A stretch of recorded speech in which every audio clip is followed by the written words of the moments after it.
Why do farmers, consumers, and other individuals form and use cooperatives? And why does the public encourage the formation of cooperatives with special legislation and tax treatments? The reasons are as numerous as cooperatives, but it all comes down to economics. To understand cooperative economics, it is important to understand the competitive marketplace. In a perfect competitive market, there is an active balance between buyers and sellers. Prices reflect a true gauge of what it costs to produce goods and services. But markets are not always perfect. Large firms and organizations can operate more efficiently than small firms and individuals. When a large firm eliminates competition, it can raise the costs of goods and services above fair market value. This is known as market failure, and it's one of the reasons why people form cooperatives. Forming a cooperative is a way for individuals to capture the cost-saving benefits of a larger organization, create fair competition, and correct market failure. There are a number of classic economic justifications for forming a cooperative. The most common one is to benefit from economies of size. Large organizations and plants generally experience lower unit costs than smaller organizations or individuals. By forming a cooperative, individuals can capture the benefits of the larger and more efficient organization. This was the case with the Ace Hardware Corporation. In the early 1920s, a group of Chicago area hardware retailers banded together to increase their purchasing power and reduce the cost of operations. Their goal was to compete with larger hardware organizations by pooling buying and promotional activities and providing low-cost distribution. Ace continued to grow by emphasizing a low-cost program, widening its selection of stock and services, and developing a national network of warehouse and distribution centers. Today, Ace continues to provide its member owners with a complete retail support system and other economies of size that allow small hardware retailers to compete with larger organizations. A second economic incentive for forming a cooperative is to improve market information. Buyers and sellers must be aware of alternatives in the marketplace in order to take advantage of them. Larger organizations have better access to information than individuals. A unique example of this is United Seniors Health Cooperative in suburban Washington, D.C. United Seniors Health Cooperative was organized to help its members make economical health care decisions by becoming better informed consumers. The cooperative provides members with up-to-date information on health issues and keeps them aware of changes in Medicare and other insurance programs. The cooperative has also developed computer software packages that analyze the wide range of health care options to determine benefit eligibility and to make certain that members have the right health care insurance for their needs. Another economic justification for forming a cooperative is to capture profits from a different level.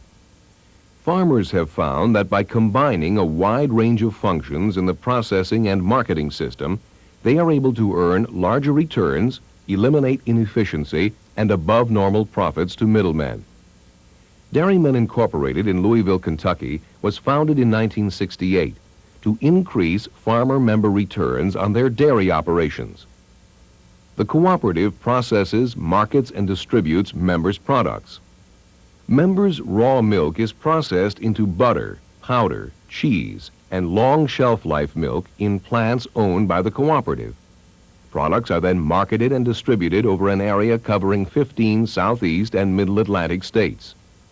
The size and scope of operations allows the cooperative to reduce costs, compete more effectively, and reach a larger and more consistent market.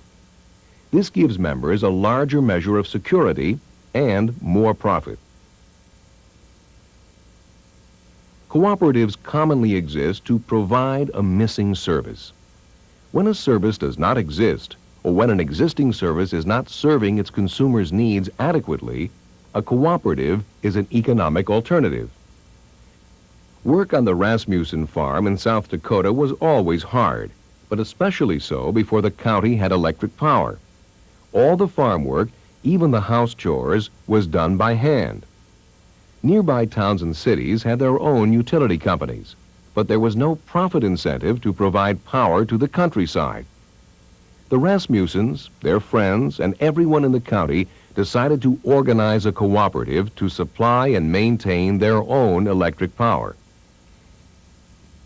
With a loan from the Rural Electric Administration in Washington, D.C., they obtained the necessary equipment, strung the wire, and brought in the electricity. On July 15, 1939, Evan Rasmussen's farm got power. Today, the REA has assisted the formation of rural electric cooperatives in 2,600 counties in 46 states, providing electricity to all of rural America. Groups and individuals also form cooperatives to assure markets or supplies. This was the case in Minnesota's Red River Valley with the American Crystal Sugar Company. In the early 1900s, farmers in the area were convinced that growing sugar beets in the valley would be worthwhile and profitable.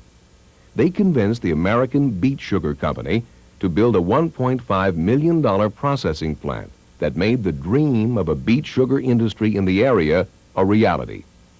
The sugar industry flourished in the valley for the next 30 years until 1970, when American Crystal Sugar decided to restrict operations because of depressed conditions in the sugar industry. The outlook for the valley was bleak. The local Sugar Growers Association decided that the only way to keep the industry alive in the valley was to buy the American Crystal Sugar Company. They formed a cooperative, found the financing, and purchased the company for $66 million. By combining their individual power, the farmers were able to assure the continuation of the beet sugar industry in the Red River Valley. Cooperatives are also formed to gain from coordination. Cooperatives can cooperate with one another to reduce production and marketing costs and avoid unnecessary competition. Universal Cooperatives is an interregional cooperative owned by regional cooperatives located throughout the United States and Canada. The members formed Universal to take advantage of the economies of size to reduce the costs of commonly used products. Universal buys and supplies its cooperative members with agricultural chemicals, paint, tires, lubricants, dairy and livestock equipment, and other merchandise. The cooperative also manufactures its own products to add quality and further reduce costs. Because Universal is a coordinated cooperative, it is better able to anticipate its members' needs, which permits additional efficiencies in manufacturing, purchasing, warehousing, and distribution. This efficiency flows through various regional co-ops to nearly 10,000 local co-ops that benefit nearly 5 million individual co-op customers. Risk reduction is another economic reason for forming a cooperative. In 1926, a group of farmers in Ohio were upset with the high cost of auto insurance. They were paying the same rate as city drivers, and they couldn't afford it. With the help of the Ohio Farm Bureau, they formed their own insurance cooperative. Within 2 years, they sold 80,000 policies to farmer members.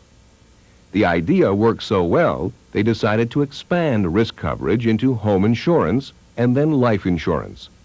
Soon they were selling policies nationwide and changed their name to the Nationwide Mutual Insurance Company, now one of the best-known insurers in the country. There are situations where a cooperative can use its influence in the market to gain market power. Cooperatives that either command a dominant share of a commodity or have been able to establish a brand name with some degree of consumer loyalty can use their market power to bargain for more favorable terms of trade for their members. In the early 1900s, independent cranberry growers, usually families, saw the economic advantages of cooperative ventures to process, pack, and sell their products. Eventually, several cranberry associations joined together to form Ocean Spray Cranberries, a cooperative that accommodates large and small growers alike.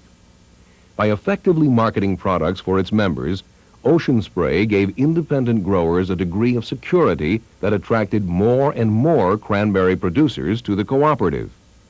Eventually, Ocean Spray acquired a large enough share of the market to gain market power.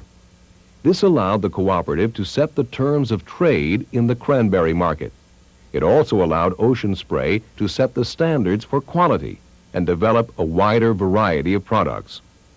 By using market power, Ocean Spray is able to bring increased benefits to its members and to all consumers of cranberry products. In addition to providing benefits for their members, cooperatives also provide benefits for the entire marketing system. They work in the marketplace as a competitive yardstick. Efficiently run cooperatives provide a measure and a model for other kinds of competitive business. They serve to balance market inequities and provide a true gauge of the costs of goods and services. Group healthcare organizations are a good example. HMOs have provided the incentive for keener competition in the medical marketplace. They encourage practitioners and suppliers to perform better and offer more competitive prices. Cooperatives are clearly good for our economy in far-reaching ways. They provide distinct economic advantages for all consumers because they help control the costs of goods and services. And cooperatives provide a way for individuals to correct market inequities and failures and capture the cost-saving benefits of larger, more efficient organizations. This is why farmers, consumers, and other individuals form and use cooperatives. And it is why the government and the public sanctions and fosters the formation of cooperatives.